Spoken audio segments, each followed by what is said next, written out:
আসসালামু আলাইকুম, কেমন আছেন সবাই? আজকে আমি একদম কম ইনগ্রিডিয়েন্টস দিয়ে এবং কম সময়ের মধ্যে আপনাদের স্পঞ্জ মিষ্টি তৈরি করে দেখাবো। বিলিভ মি, একবার তৈরি করে দেখবেন, কেউ বিশ্বাসই করবে না যেটা আপনি বাসায় তৈরি করেছেন। খাওয়া মাত্রই মনে করবে দোকান থেকে কিনে এনেছেন। মুখে দেওয়া মাত্রই মেল্ট হয়ে যায় এবং এতটা টেস্টি, স্পঞ্জি, এতটা ইয়ামি, না খেলে বুঝবেনই না। এখানে আমি মাত্র 3-4টা ইনগ্রিডিয়েন্টস দিয়ে এই মিষ্টিটা তৈরি করেছি। দুধ, সিরকা, চিনি এবং এলাচ, ব্যাস এতটুকুই।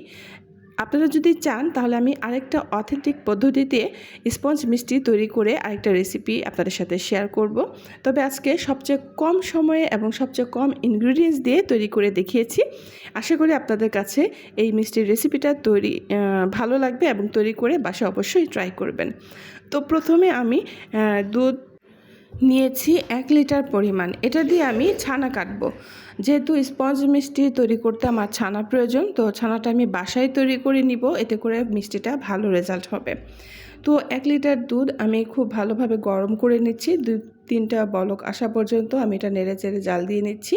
তারপরে আগে থেকে মিশিয়ে রেখেছি 1/4 কাপ ভিনেগার অর্থাৎ সিরকা এবং 1/4 কাপ পানি। দুইটা একসাথে মিক্স করে এটা আমি এখন ঢেলে দিচ্ছি এই ফুটন্ত গরম দুধের মধ্যে। তারপরে আমি চামচ দিয়ে হালকাভাবে নেড়েচেড়ে নেব। আপনারা দেখতে পাচ্ছেন যে সবুজ পানি বেরিয়ে এসেছে এবং দুধটা ছানা হয়ে গিয়েছে, অর্থাৎ এখন কিন্তু প্রপারলি ছানা তৈরি হয়ে গেছে। তো আপনাদের যদি ছানা কাটতে আরেকটু সময় লাগে তাহলে আরেকটু আপনি ভিনেগার পানির সাথে মিশিয়ে দিয়ে দিবেন, তাহলে ছানা কেটে যাবে। তো ছানাটা আমি ছাকার পরে আমি এখানে ঠান্ডা পানি দিয়ে দিচ্ছি, অর্থাৎ কলের নর্মাল টেম্পারের আমি পানিটা এখানে ইউজ করেছি, যাতে করে সিরকার গন্ধটাও চলে যায় এবং ছানাটাও খুব দ্রুত ঠান্ডা হয়ে যায়। কারণ ছানাটা যত দ্রুত ঠান্ডা হবে তত বেশি ভালো, কারণ ছানাটা যদি গরমের মধ্যে থাকে তাহলে কিন্তু শক্ত হয়ে যাবে, আর ছানা শক্ত হলে মিষ্টিও শক্ত হবে। তো ছানাটা চেষ্টা করবেন যে যাতে নরম থাকে, টেক্সচারটা ভালো আসে, তাহলে আপনার মিষ্টিটাও ভালো আসবে। তো আমি এটা ঠান্ডা পানিতে খুব ভালোভাবে ধুয়ে এটা এভাবে রেখে দিব, যাতে করে এটা পানিটা ঝরে যায়। আর ঠান্ডা পানি মেশানোর কারণে কিন্তু ছানাটা খুব সহজেই ঠান্ডা হয়ে যাবে। এখন আমি মিষ্টির জন্য চিনির শিরা তৈরি করে নিব। আর চিনির শিরাটা তৈরি করার সময় একটু খেয়াল রাখবেন যাতে করে শিরাটা ঘন হয়ে না যায়। শিরা ঘন হয়ে গেলে কিন্তু স্পঞ্জ মিষ্টি হবে না। চিনির শিরাটা স্পঞ্জ মিষ্টির ক্ষেত্রে একদম পাতলা একটা শিরা হবে। তো আমি এখানে 5 কাপ পরিমাণ পানি মেপে নিয়েছি এবং যেই প্যানে আমি শিরা তৈরি করব সেই পাতিলে আমি 1 কাপ চিনি নিলাম এবং মেপে রাখা 5 কাপ পানি দিয়ে দিচ্ছি। এই চিনির পানিতে আমি 4টা এলাচ দিয়ে দিব। এই এলাচ 4টা দেওয়ার কারণে শিরার সুন্দর একটা স্মেল আসবে। তারপর আমি শিরাটা নেড়ে চেড়ে খুব ভালোভাবে জাল দিয়ে নিব যতক্ষণ পর্যন্ত না শিরাটা আমি একটু ধরলে দেখা যাবে যে একটু হালকা আঠালো আঠালো একটা ভাব চলে আসছে, সেই পর্যন্ত এটা জাল দিতে হবে। অর্থাৎ একদম ঘনও হবে না, আবার একদম শরবতের মতো পাতলা ওরকম হবে না, জাস্ট দুইটার মাঝামাঝি একটা টেক্সচার থাকতে হবে শিরার মধ্যে, ঠিক আছে? তো এদিকে ছানাটা আমি এখন নিয়ে নিব। ছানাটা এখন খুব ভালোভাবে প্রসেস করতে হবে। হাতের তালুর সাহায্যে আমি ছানাটাকে খুব ভালোভাবে ম্যাশ করে নিব, যতক্ষণ পর্যন্ত না ছানাটা একদম নরম একটা টেক্সচারে পরিণত হবে ততক্ষণ পর্যন্ত আমি হাতের তালু দিয়ে খুব ভালোভাবে ধৈর্যের সাথে ধীরে ধীরে স্টেপ বাই স্টেপ এটাকে ম্যাশ করে নিতে হবে। ছানায় যেন বিন্দু মাত্র গুটি না থাকে সেদিকে খেয়াল রাখতে হবে। কয়েকটা স্টেপ ফলো করার পরে কিন্তু মিষ্টি বা যে কোনো রেসিপিগুলো কিন্তু পারফেক্টলি হয়। কিছু কিছু স্টেপ আমরা ফলো করি না, যার কারণেই কিন্তু রেসিপি অনেক সময় হেরফের হয়ে যায়। তো ছানা যাতে একদম খুব ভালোভাবে মিহি হয়, এক কথায় ওই দিকটায় খেয়াল রাখতে হবে। ছানাটা টেক্সচার যত বেশি সফট হবে, ক্রিমি হবে, তত মিষ্টিটাও কিন্তু সফট হবে, স্পঞ্জি হবে। আর যদি গুটি গুটি থেকে যায় ছানার মধ্যে, তাহলে কিন্তু স্পঞ্জ মিষ্টিটাও একটু শক্ত হয়ে যাবে এবং মুখে দেওয়া মাত্র যে মেল্ট হয়ে যাওয়ার ব্যাপারটা থাকে না, সেটা হবে না। তো যাই হোক, আপনারা চেষ্টা করবেন একবারের জায়গায় 2 বার 3 বার করে হলেও ছানাটা হাতের তালুর সাহায্যে ভালোভাবে মেল্ট করে নিতে। আর ছানাটা কিন্তু যখন আপনারা তৈরি করবেন চুলায় কিন্তু বেশিক্ষণ রাখবেন না। জাস্ট পানি থেকে যখন দুধটা আলাদা হয়ে ছানা হয়ে যাবে তখনই সাথে সাথে চুলাটা বন্ধ করে দিবেন এবং পানি ঝরিয়ে ঠান্ডা পানিতে ভালোভাবে ধুয়ে নেবেন। দেখবেন ছানাটা যদি ভালো হয় মিষ্টিটাও এমনিই ভালো হবে। তো এখন আমি হাতে সামান্য পরিমাণ ঘি মেখে নিয়ে তারপর হচ্ছে গিয়ে পরিমাণ মতো ছোট ছোট বল করে আমি মিষ্টির শেপটা দিয়ে নিচ্ছি।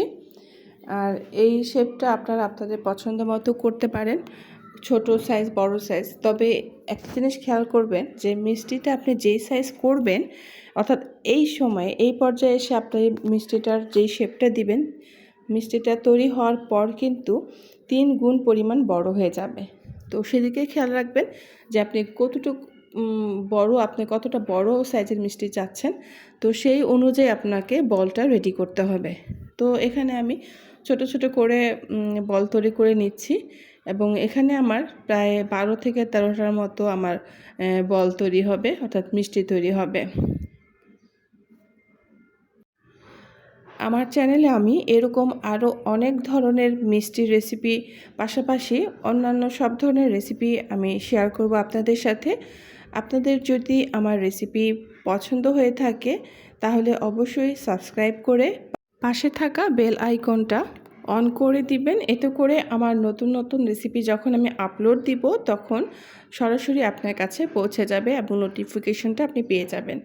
তো সাথে থাকার জন্য অনেক ধন্যবাদ।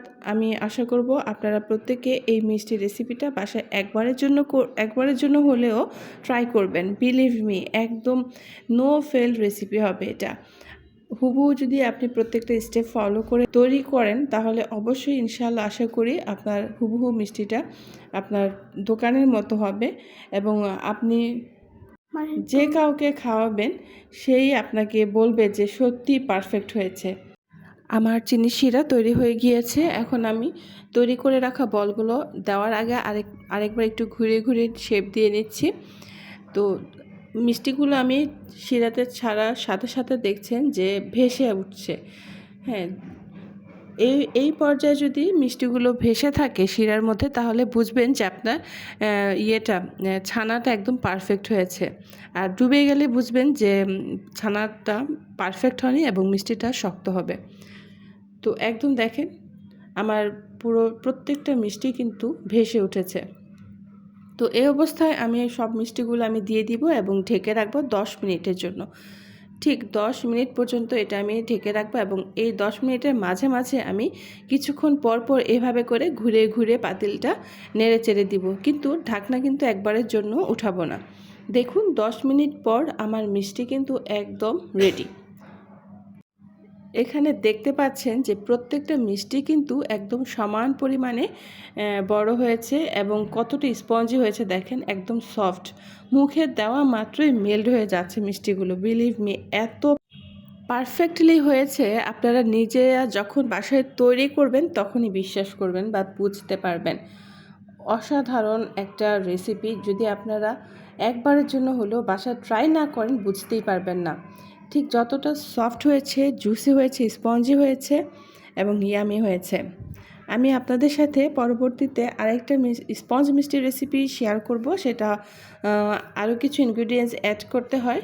তবে আজকে আমি আপনাদের সাথে একদম অল্প সময়ে মাত্র 15 মিনিটের মধ্যে কিংবা 20 মিনিট, খুব বেশি হলে 15 থেকে 20 মিনিটের মধ্যে আপনার গেস্ট বাসায় বসিয়ে রেখে আপনি মিষ্টি তৈরি করে গেস্টকে সার্ভ করতে পারবেন।